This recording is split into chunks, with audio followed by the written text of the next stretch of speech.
Okay, so this is the proposed agenda to cover the next 20 minutes or so, Mona, correct? Uh, Yeah. so we will start with the COVID impact in Latin America, the current situation. Then we'll move to economic estimations, and then focus on technology trends and market size.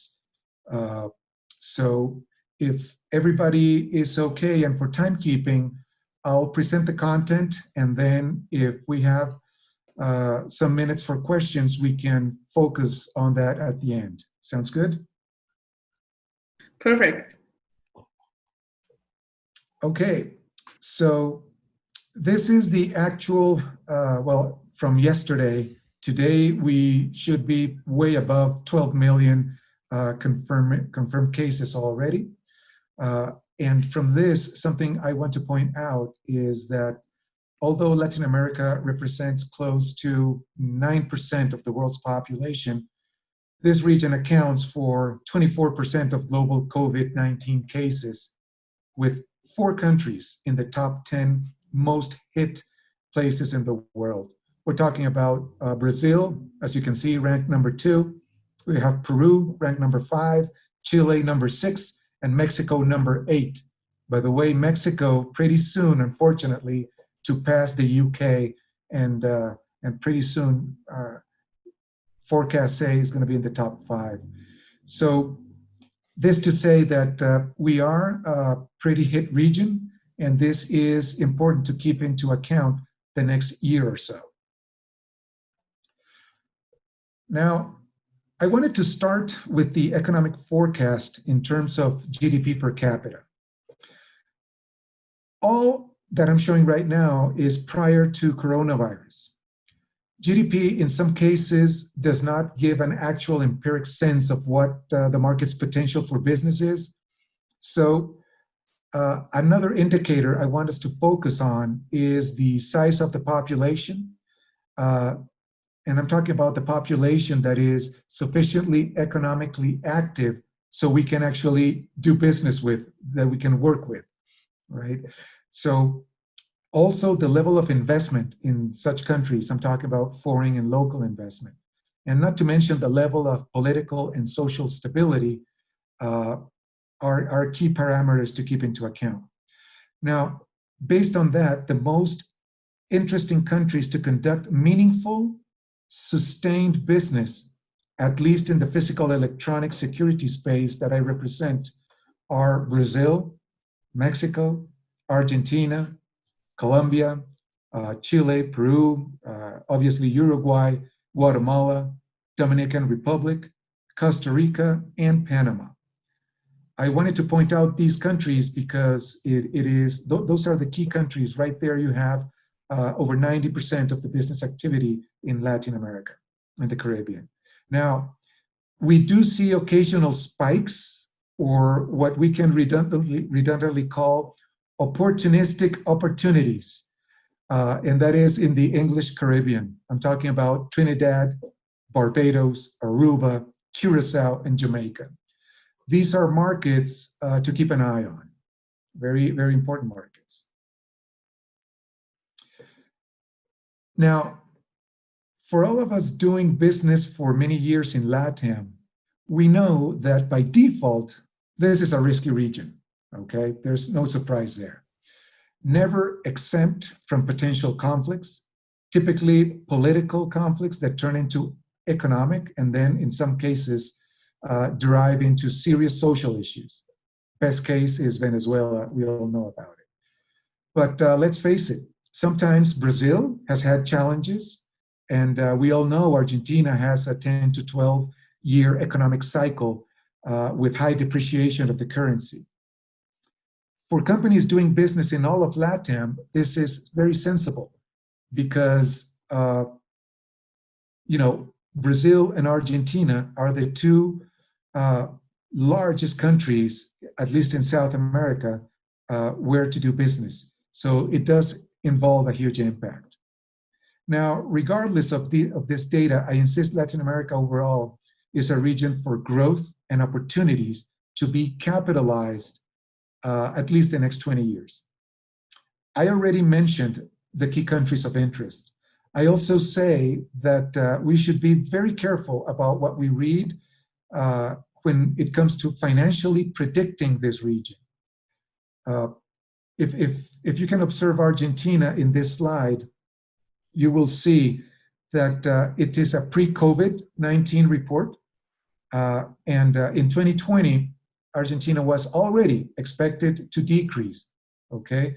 But notice the slight projected recovery in 2021. I'm going to next slide. Now, this slide is already within 4 months of COVID-19 situation. And if you can see my mouse, Argentina, and this is World Bank analysis during the COVID pandemic, I insist, Argentina is being projected in 2021 to grow 2.1%.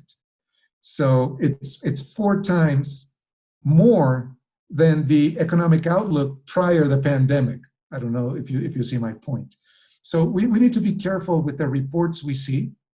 And in general, we can see this report also offers a rather optimistic view in economies like Peru and Mexico that are currently being severely punished by the pandemic. Latin America on average is scratching right now 13% unemployment. No need to be an expert to assure that the next 6 months we will see further inequality and social disruptions, not to mention deaths, of course. Now, last night I was hearing in the news about estimations of up to 21% unemployment in Colombia by the end of the year. Now, I kind of share the optimistic outlook this particular report presents for 2021. And basically because our economies do not have the luxury to keep our people quarantined for prolonged periods of time. It's simply the truth. Recession needs to be as temporal as possible for us. People back to work and business back to operation under what is now known the new normal. Now, keep in mind this COVID-19 hits LATAM after the war on global oil prices had already weakened currency exchange rates in these countries. So in 2019, we already had high currency depreciation based on the oil war.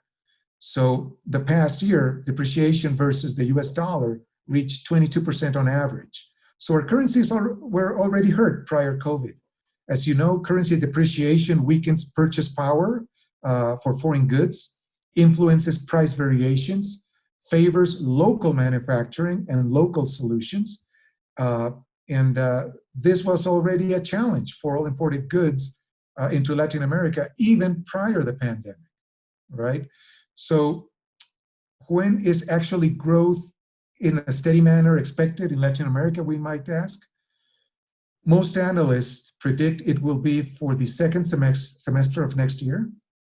And no surprises if we go well into the third quarter of next year to see a meaningful recovery of our economies. In this slide, I have to say I was surprised, very surprised, to see that in this 2019 study by Mexican Justicia y Paz, LATAM contributes with 42 cities, 84%, 42 cities of the top 20 most violent cities in the world. I have to confess that in my ignorance, I was expecting to see more Middle East or African cities in this report. It was not the case. So LATAM has a long way to go. Now, we also need to see this report in perspective. This also represents an opportunity for security products and security solution suppliers. You know, there is plenty to protect and safeguard.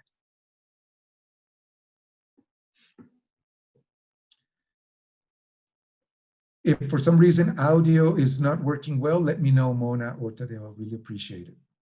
Now, we need to understand. It's working very good. Thank you, Tadeo. we need to understand that just as it happens in any transaction of goods and services, same applies to security products. I'm talking about that there are two major groups or actors in the physical electronic security industry. One that values more price versus features and disregards TCO, what we know as total cost of ownership. This group is more interested in meeting a local regulation, if there even is one, and the lowest possible price.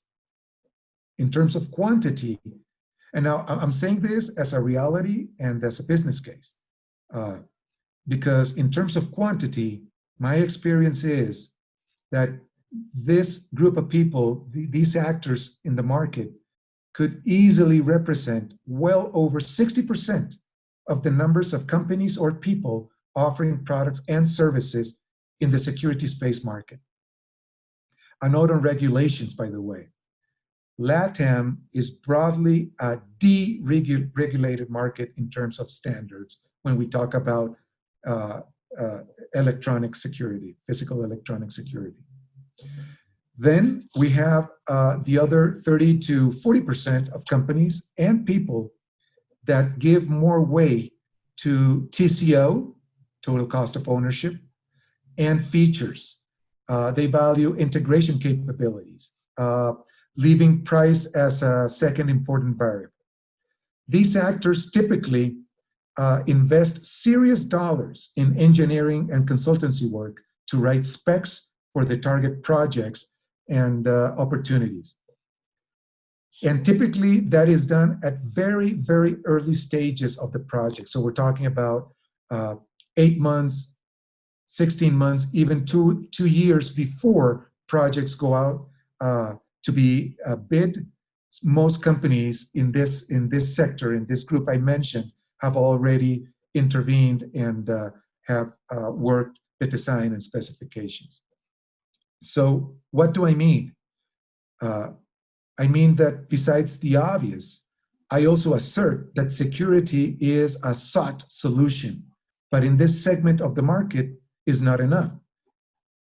In the 30% that values the higher specifications. And what do I mean it's not enough? Well, it's also expected that the systems can interact and interoperate in such a way that will also provide benefits and optimizations to the management, control, and operation of the business purchasing such solutions. In other words, a camera now is a powerful computer that has a lens. So the question is, what will such a powerful device do for my business operation besides security? Security is very basic now. So now, focus is on how this is no longer considered a security spend, but an investment in productivity, data collection, and information management. That is the new focus.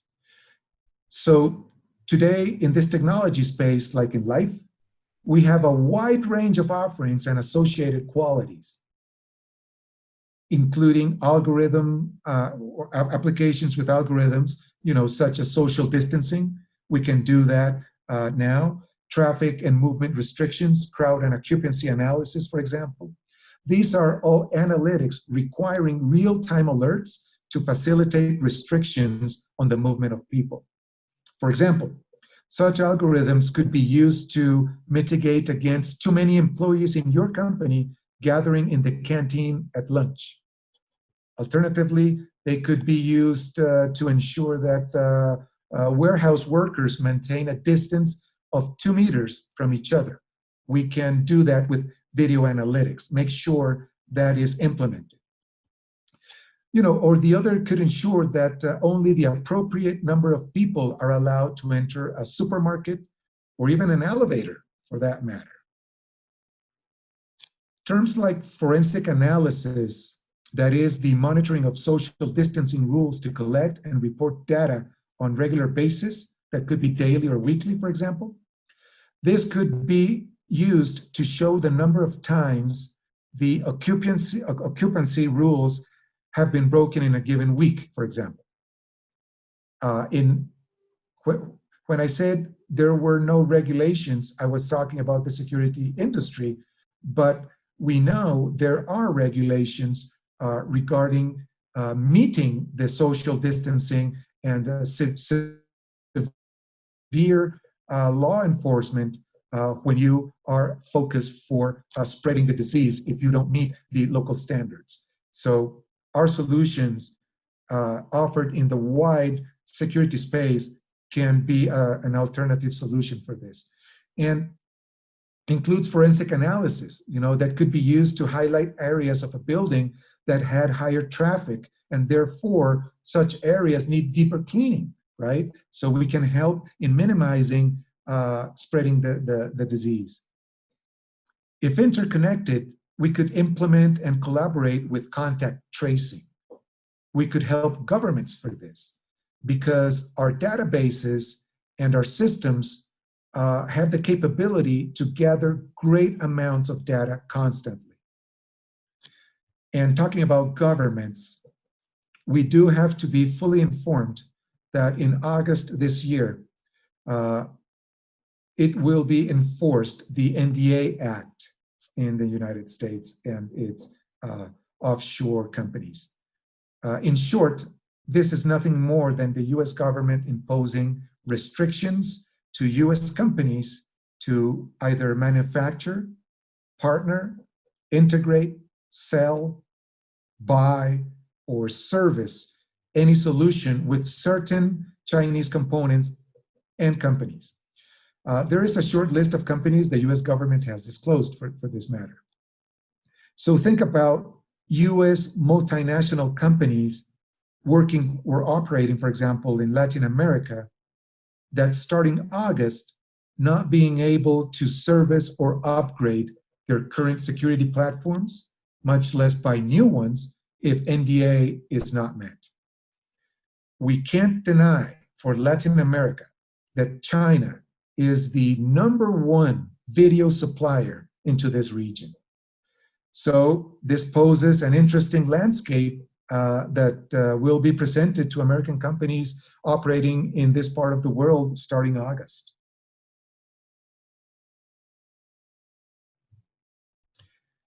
Now, sorry for the busy slide here. Since this deck will be shared with everybody, I wanted you to have in detail the talking points for artificial intelligence. And I wanted to make 3 points clear in this short period of time we have. Literally, we have to read it. While artificial intelligence is fast becoming a household term, it's very far from being a household reality. While machines are making huge steps forward, they are not yet capable of thinking or acting like humans. What they are really good at, however, is combining vast quantities of data to provide deeper insights to help humans make informed decisions more quickly and efficiently. Now, if you've heard any interview with Elon Musk, Tesla and SpaceX, you will see he is not in agreement with this statement. In Elon's mind, for example, and you can see with innovation, there's always discord. Not necessarily everybody is looking in the same direction. In Elon Musk's mind, it's the opposite. The error is brought in by the human. So the artificial intelligence he's implementing in his cars, for example, for self-piloting, self-driving the cars, he wants the least human intervention as possible. So just to mention that there are two opposite views of what's going on. Now, we can expect machine learning to continue to make huge strides in the security sector, helping cities and law enforcement deploy their physical resources more efficiently based on predicted trends in crime. Machine learning will also be instrumental in helping automated license plate recognition systems become better and faster at reading characters, rejecting bad reads, and recognizing number plates and the country of origin, for example.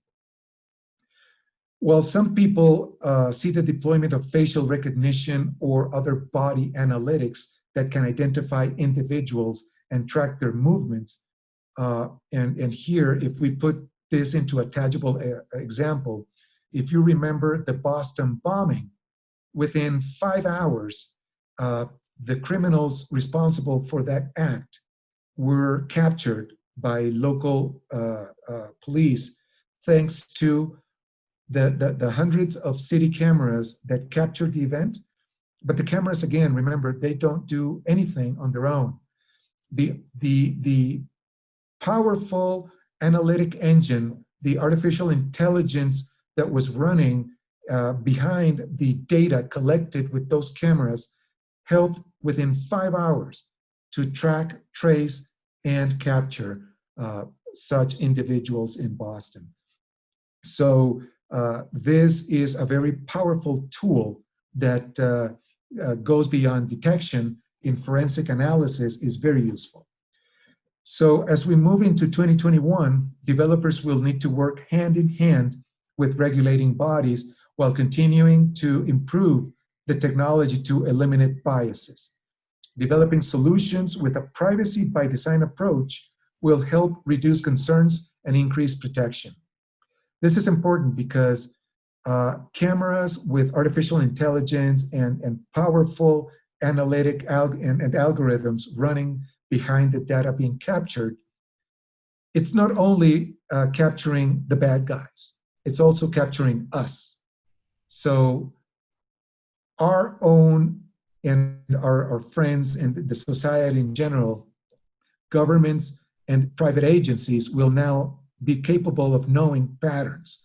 So they know at what time we go to work, what routes we take, if we stop for coffee or not, if we like to dress more in red than in blue, if we have kids, where do we live, where do we work, etc. All that information is being gathered in huge amounts, second by second, in every city of the world. And that is a sensitive issue that I was referring to.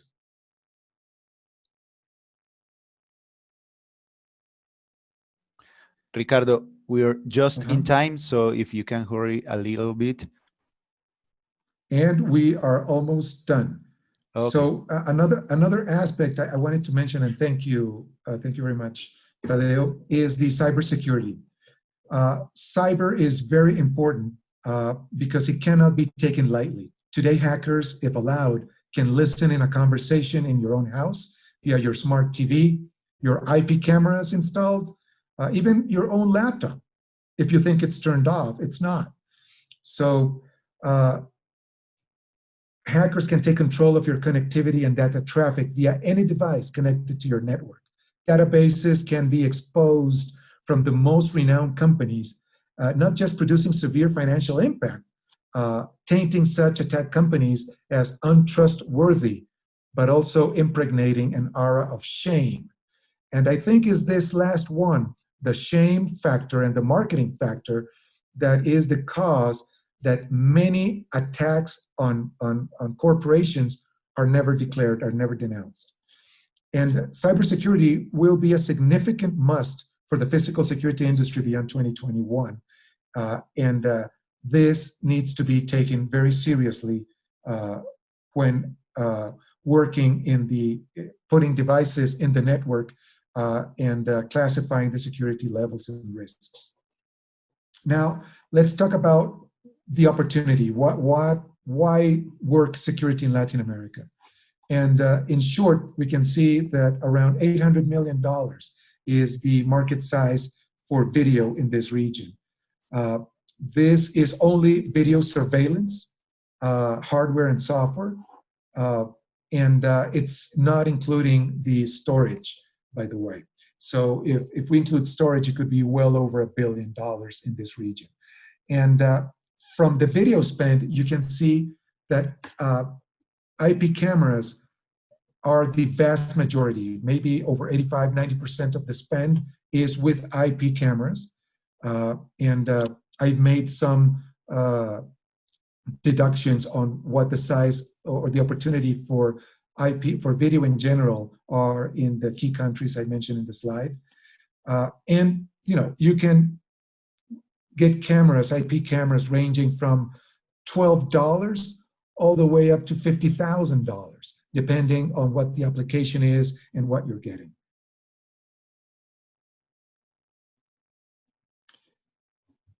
Finally, we already addressed market challenges due to COVID-19, but right now we see a spike in demand in skin temperature screening solutions.